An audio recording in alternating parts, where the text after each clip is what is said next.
Hello everyone, and welcome back to our channel. In today's quick tutorial, I'll show you how to tag all the followers on your Facebook page.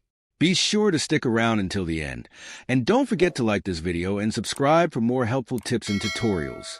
Tagging your followers on Facebook allows you to mention everyone who has liked your page in just one post or comment. This can boost engagement, as tagged users receive notifications and are more likely to like, comment, or share your content. To tag all your followers, start by opening the Facebook app on your mobile device. Next, head to your business page and decide where you want to tag everyone, either in a new post or a comment. If you're making a new post, tap the What's on Your Mind box to get started.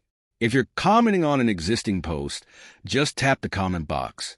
Keep in mind, you can only tag all followers once a day, so use this feature wisely. Now, add your caption and photo if you like.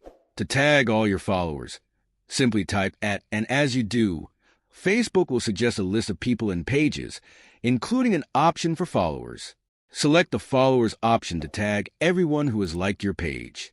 Once you've tagged everyone you want to mention, go ahead and hit the post button to share your content. If you found this video helpful, please give it a thumbs up and subscribe for more tutorials. And let us know your thoughts in the comments below.